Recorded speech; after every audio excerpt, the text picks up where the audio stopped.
Hi guys, we are back again in one more session of class 8 Geography, chapter number 2 Land, Soil, Water, Natural Vegetation and Wildlife Resources. So let's start. In this chapter, we will learn the following things that are land, how is land consumed, how to conserve land, what are landslides, what is soil, how is soil formed, the types of soil, the types of farming, what is water, the history of water, the availability and the shortage of the water, what is ecosystem, what are the different domains for the life to exist, what is natural vegetation, how is natural vegetation distributed, what are wildlife resources, different animal species that are endangered, and what is technology. So let us begin. First is land. We will learn what is land. So land is a solid surface of the earth that is not permanently covered by water. So that is all about defining land. Not all. Now we will discuss land consumption. Now the available land that is available to us, the land is only 30%. The remaining 70% is water. Now out of that 30%, again the 30% is densely populated. Means it consists of 90% of the population in the world. And the remaining 70% again consists of only 10% population. That is why it is sparsely populated. Now let's see populations and their demands. As you know, more population means more demand for land. But the land available to us is the same. And also growing population means more demand to cultivate. That means more area required for agriculture. Now first of all, people have thought of the solution. When the population is rising, as of today population is rising, so we build high-rise apartment to live in a small area but in high populations. Now as I told you, more population needs more demand to cultivate and for agriculture. So now agriculture is always done on a large scale. So first of all, the thing we should prevent for a good agriculture is overgrazing. That means overeating of grass by cows and hogs, etc. Soil erosion, that is the topmost layer is eroded by water, air or any agent. Next is deforestation, that means cutting down of trees. Now the land are of two types. Actually not land, but the properties which you have are of two types. First of all, private property and common property. First let's discuss about private property. In this type of property, only a particular person or a family can live, like your house. No one else from your house cannot come and say that it is his property or her property. Now what is common property? This type of property is available to the whole population in that area, or sometimes even from outside people. So example is park, school, that is available for these two things are available for a large type of population, a large amount for people. Next are landslide. Landslide is said to have occurred when a large mass of soil, rocks, and other materials slide down a slope or a cliff. Now, landslide. When the landslide occurs, it can create a massive damage to the passing by people and the people down the slope. Now, a landslide can occur by 4 factors, in which 3 of them are natural and 1 of them is human activities. So first we will look in the natural, that are earthquake, heavy rainfall and deforestation. And the human in humans, the vibration from machines can cause a landslide. Now we will see how. First, heavy rainfall. Heavy rainfall can lead to slippery soil as it is saturated with water. That means the soil is mixed with water, and the roots of the plants or trees won't be able to hold the soil and water. So it will flow down the slope, causing a landslide. Then is earthquake. Earthquakes can lead to disturbance in the land and it can slip. That means the land will disturb and soil will again slip down the slope because of the disturbance. Next is deforestation. Now because of deforestation, as there are no trees or plants left, the soil is, as you know, soil is saturated with water, so it can slip down the slope, thus causing a landslide. Like there is no tree or plant to hold the soil. Next is vibration from machine. Now this is a human activity. This can cause landslide because vibration from machines or hydropower projects need blasting techniques. So these kinds of things can again cause disturbance in the soil and can lead to landslide. Sometimes even deforestation is done by human activities. Not even sometimes, we can say most of the times. So we need to if you need to prevent landslide, then you have to prevent deforestation, that is cutting down of trees. Next is soil. Soil is a mixture of organic matter, minerals, gases, liquids and organisms that support the life together. Okay. Now, how is soil formed, you ask me? Soil minerals form the basis of soil. That means the minerals will form the basis, the base of the soil, and then the rock, or you can see the parent material, through the process of weathering and natural erosion, water, wind, temperature change, gravity, chemical interaction, living organisms and pressure can affect the breakdown of rocks. Now this will lead to breakdown of rocks, and the rocks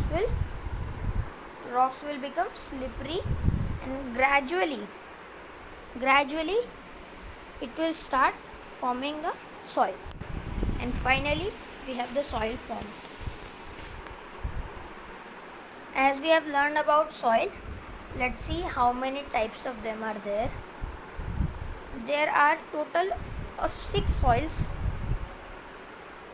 First is sandy soil, second is loamy soil, third is silt soil, fourth is clay soil, fifth is chalky soil, and sixth is peat soil. Now first look at sandy soil. Sandy soil is light, warm, dry and tend to be acidic and low in nutrients. That means it does not have a much amount of nutrients. It is very acidic, warm, it is dry and very light in weight. Now these type of soils are light solid, known as light solid due to their high proportion of sand and very little amount of clay. Clay always weighs more than sand. You have to remember this. Now, as you know, the quick drainage of water. So these soils are generally found in deserts. Now next is loamy soil. Loamy soil is a mixture of clay, sand and silt. All the three types of soil mixed together makes loamy soil. It is very good for agriculture as compared to the other types of soil. It is well founded for the growth of paddy, that is your rice, as it can hold a large amount of water and it is very fertile, and also it has very a large amount of nutrients for the growth of the plant or the tree and the development. Next is silt soil. Silt soil is light and moisture retentive soil type with a high fertility rating. As silt soil comprised of medium sized particles, they are well drained and hold moisture well. As the particles are fine, they can be easily compacted and prone to washing away with rain. Next is clay soil. Clay soil is comprised of very fine minerals. Particles are not much organic material. The resulting soil is quite sticky since there is not much space between the mineral particles and it does not drain well at all. Next is chalky soil. Chalky soil is comprised mostly of calcium carbonate from sediment that has built up over time. It is usually shallow, stony and dries out quickly. This soil is alkaline with pH level between 7.1 and 10 on the indicators. Okay. In areas with large deposit of chalk, well water will be hard water. Last are peat soil. Peat soil are most domain type of organic soils developed through centuries under wetland conditions by the accumulation of partially decomposed and undecomposed plant residues.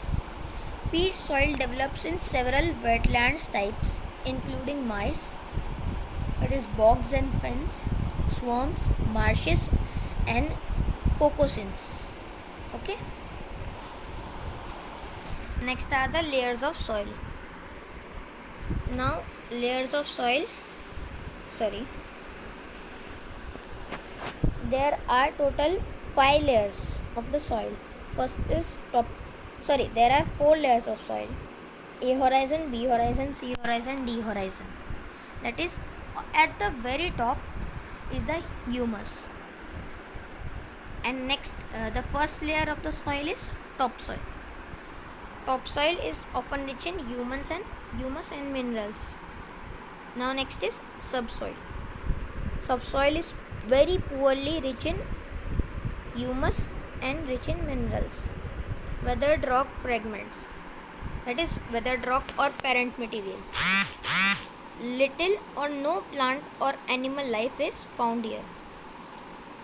Now next is bedrock.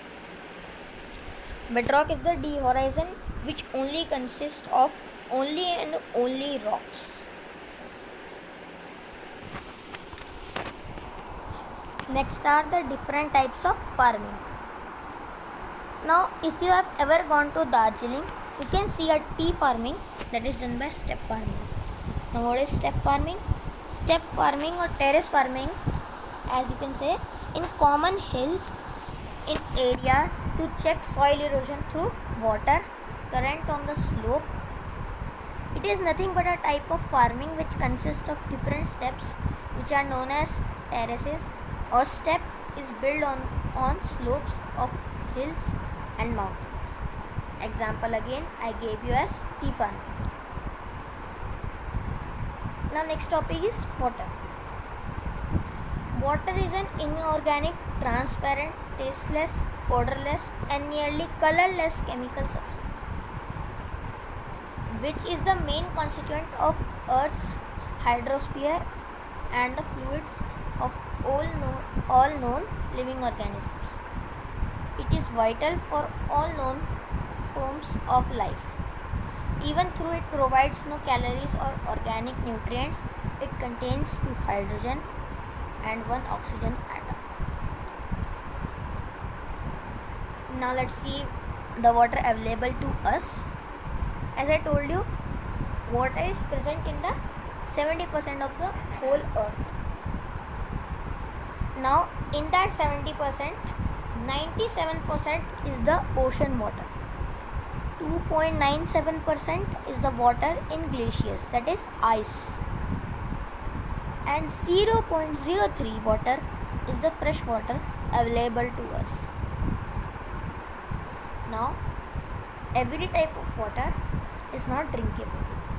As you can see, 97% of water is ocean water, that is saline, and it is not fit for drinking. The only water fit for drinking is water from rivers and lakes. Now we will see how water was discovered. There are 2 theories that scientists believe in the discovery of water. The theory 1 says that the meteoroids which hit the earth when it was fiery red, or you can say old earth, these meteoroids contained ice frozen water which turned into water after being burning when hitting to the earth or being burning into the atmosphere. And the theory 2 says the water was initially present in the core of the surface of earth. When the volcano erupted, this volcano contained a large amount of water which throws out and brought water to the earth. Anyways, these are just theories. It is not perfectly confirmed by the scientists that this is how the water was discovered. So please don't take it like if in the exam it comes, you can write theory. You cannot write that it is the proof. It is proven by the scientists. Okay. Next is the shortage of water. Now I will tell you, in this region, as you can see, the 0 to 1000 is the scarcity. So this region, this region, the South America, parts of North America, Australia, Europe and Asia is having scarcity of water. So that tells the amount of water that is available to us. We should not waste water. We should use it in a uniform way. Next is natural vegetation. Natural vegetation refers to a plant community which has grown naturally without human aid and has been left undisturbed by humans for a long time. This is termed as a virgin vegetation. Thus, cultivated crops and fruits orchard form part of vegetation but not a natural vegetation. Now the types of natural vegetation. There are total 2 types of natural vegetation: tropical evergreen and tropical deciduous. First, tropical evergreen. This type of vegetation are green throughout the year. That means they never suffer from scarcity of water or food. That is photosynthesis process. Now next is tropical deciduous. These type of vegetation are not green throughout the year. That means they can shed their leaf once or twice a year. Next is domains for life to exist. As you know, I discussed about hydrosphere in the water. So hydrosphere mainly consists of water. Now there are four domains. First is lithosphere, hydrosphere, atmosphere, and then biosphere. Now lithosphere, this zone contains land provided to live. That means lithosphere is full of land, plains, mountains, etc. Hydrosphere, as the name suggests, hydro means water and sphere means domain. So hydrosphere contains water for life to exist. Next is atmosphere. This domain consists of air essential to breathe with other gases. Now air, that nitrogen and oxygen, and very less than 1%, or you can say 0.3% gases are other gases. Major it is nitrogen and oxygen. Oxygen is 21% and the nitrogen is 78%. The remaining 1% is distribution of carbon dioxide, hydrogen, etc. gases. Now last is biosphere. Biosphere is also known as ecosphere. Why?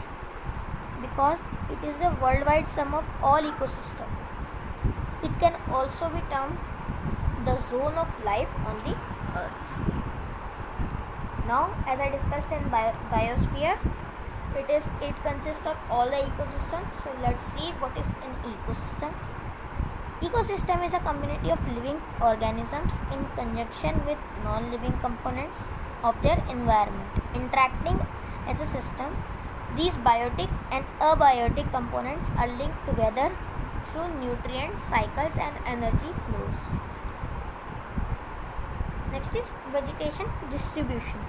Vegetation types are mainly distributed along north to south gradient of precipitation and according to different soil types, as well as precipitation variability in an east to west direction. Vegetation types are mainly distributed along a north to south gradient. Now this is ignore the again repeated sentences. Okay, vegetation types are okay. Next is wildlife resources. So wildlife play an important role. Wildlife plays an important role in balancing the environment. Wildlife provides a stability to different processes of the nature. Wildlife and nature have been largely associated with humans for emotional and social reasons. Now, how emotional? Emotional by, as you if you having a pet, or your neighbor is having a pet, they are always giving him or her love and care. And socially means by your environment. Now we are also a part of wildlife to make ecological balance on earth. Next are different animal species that are endangered. Now what is endangered? That is, they are in danger of or being threatened to extinction. What is extinction? The extinction means complete disappearance of the animal species or bird species or any species from the whole world. So I have listed 10 animals that are tiger, giant panda, whooping crane, Asian elephant, blue whale, sea otter, snow leopard, gorilla, Tasmanian devil, and orangutan. Now this Tasmanian devil looks like a mouse, if you ask me for the appearance.